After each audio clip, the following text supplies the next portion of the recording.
دونوں ماں بیٹیاں رحیم یار خان کے نزدیکی ایک مضافاتی علاقے سے تلاش روزگار کی خاطر کراچی آ گئی تھیں۔ ماں کا نام رضیہ خاتون اور بیٹی کا نام نازیہ تھا۔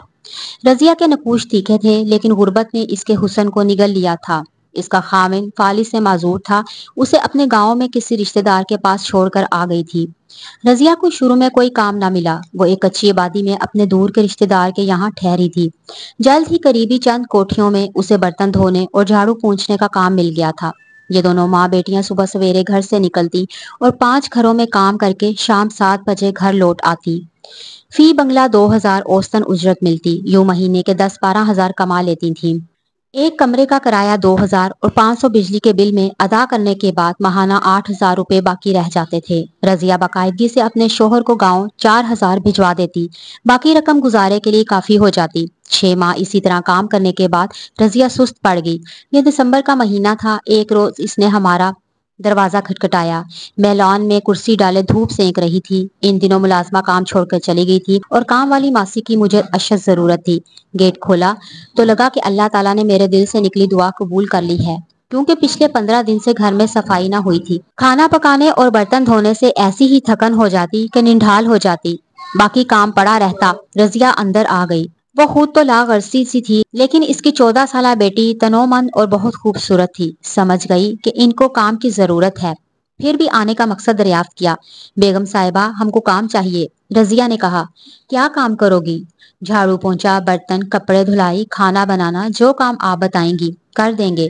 تم تو لاغر سی لگتی ہو، کیسے کام کرو گی؟ کیا بیمار ہو؟ نہیں بیگم صاحبہ، بیمار تو نہیں ہوں، کام کی زیادتی نے یہ حال کر دیا ہے۔ جب سے گاؤں سے آئی تھی تگڑی اور صحت مند تھی۔ کتنے گھروں کا کام پکڑ لیا ہے تم نے؟ 5 گھروں کا۔ اب 6 گھر کا کرو گی؟ میں نے بے یقینی سے کہا، اور وہ بھی اس حالت میں؟ باقی گھروں کا چھوڑ دوں گی اگر آپ اچھی تنخواہ دیں گی تو۔ ہم بھی گھر گھر کام کر کے تھک جاتے ہیں۔ ہاں، مجھے بھی سارے دن کے لیے کوئی گھریلو ملازمہ چاہیے۔ کھانا میں خود بناتی ہوں، باقی کا سب کام کرنا ہوگا۔ آپ کیا تنخواہ دیں گی؟ ہم دونوں ماں بیٹیاں کام کریں گی 8 ٹھیک ہے؟ نہیں بیگم صاحبہ، 5 گھر چھوڑ کر ایک گھر کا اسی لیے کرنا چاہتی ہیں کہ کم سے کم 10,000 مل جائیں۔ 2000 کرایہ اور 4000 اپنے بیمار شوہر کی دوا کے لیے میرے پلے سے ہر ماہ چلے جاتے ہیں۔ باقی میں گزارا مشکل سے ہوتا ہے، بڑی مہنگائی ہے۔ ہاں وہ تو ہے، میں نے تھوڑی دیر سوچا، بڑی مشکل سے ہاتھ لگی تھی۔ اگر ابھی ان کو نہ روکا تو خبر نہیں پھر کب ملیں۔ اچھا ٹھیک ہے، لیکن صبح 7 بجے کچن میں موجود ہونا، ناشتہ بنانے میں مدد درکار ہوگی۔ صاحب سویرے کام پر جاتے ہیں، ان کو ٹھیک 7:30 بجے ناشتہ چاہیے۔ ٹھیک ہے بی بی، شام کو کب تک رہو گی؟ جب تک آپ کا کام ختم نہ ہوگا، جب چھٹی ملے گی تب ہی جائیں گے۔ میں نے رضیہ اور اس کی بیٹی کو رکھ لیا۔ ایک ماہ میں ان دونوں نے ثابت کر دیا کہ وہ بہترین معاون اور خدمتگار ہیں۔ جو کام بتاتی خوش اسلوبی سے کرتی۔ میرے بنگلے کا سرور کوارٹر خالی تھا۔ شفیق نے کہا کہ ان کو کوارٹر دے دو، دن رات رہیں گی تو تم کو شام کے بعد بھی سہولت مل جائے گی۔ میں نے کہا، کل سے اپنا سامان لے آنا اور یہاں ہی رہنا سہنا، پانی بجلی کا کوئی مسئلہ نہیں ہے، آرام سے رہو گی۔ اگلے روز وہ ایک رکشہ پر اپنا مختصر سا سامان لے آئیں اور کوارٹر کی صفائی کر کے اسے آباد کر دیا۔ سرونٹ کوارٹر میں رضیہ اور نازیہ کے دن رات رہنے سے مجھے واقعی سہولت ہو گئی۔ رضیہ تو شام کو کوارٹر میں جا گھستی، سو جاتی۔ نازیہ کو جب آواز دیتی وہ دوڑی آتی۔ دونوں ناشتہ اور کھانا ہمارے گھر سے کھاتی تھی۔ اس طرح اچھا کھانا ملتا، ان کی بچت ہو جاتی۔ دوا دارو کبھی خود لے لیتی، کبھی میں لے دیتی۔ رضیہ میرے پاس خوش تھی، میں اس کے آ جانے سے پرسکون تھی۔ خاص طور پر نازیہ بہت اچھی لڑکی تھی، اس نے اتنی سہولت دی کہ اب میں بغیر ہاتھ پیر ہلائے اپنے بیڈ روم میں لیٹی ٹی وی دیکھتی رہتی، وہ پانی بھی ہاتھ میں لا دیتی۔ وقت گزرنے کے ساتھ ساتھ نازیہ نکھرنے لگی۔ خوبصورت تو تھی ہی وہ، اچھا کھانے سے اور زیادہ رنگ روپ نکال لیا۔ محنت مشقت نے اس کا کچھ نہیں بگاڑا۔ زیادہ تنومند ہو گئی، لیکن رضیہ روز بروز کمزور اور نڈھال رہنے لگی، جیسے کسی مرض نے اندر ہی اندر اسے کھوکھلا کر دیا ہو۔ بلا آخر وہ بیمار پڑ گئی۔ ڈاکٹر کو دکھایا، اس نے کچھ ٹیسٹ وغیرہ لکھ کر دیے۔ پتہ چلا کہ اس کے گردے کام چھوڑ رہے ہیں۔ یہ رپورٹ آئی تو میں دہل گئی۔ اب وہ زیادہ تر کوارٹر میں لیٹی رہتی، لیکن نازیہ نے رضیہ کی کمی محسوس نہ ہونے دی۔ وہ زیادہ تندہی سے کام کرنے لگی تاکہ ان کو ملازمت سے ہم جواب نہ دے دیں۔ ظاہر ہے جس لڑکی کے ماں باپ دونوں بیمار ہوں اور کمانے والا کوئی نہ ہو، وہ غربت سے ڈر کر کام کی مشین نہ بنے گی تو اور کیا کرے گی۔ انہی دنوں جب رضیہ بیمار تھی، گاؤں سے اس کے رشتہ دار کا فون آ گیا کہ تمہارا شوہر بہت زیادہ بیمار ہے، جلد آؤ۔ بی بی، کچھ رقم ایڈوانس دے دیں۔ بے شک نازیہ کو اپنے پاس رکھ لیں۔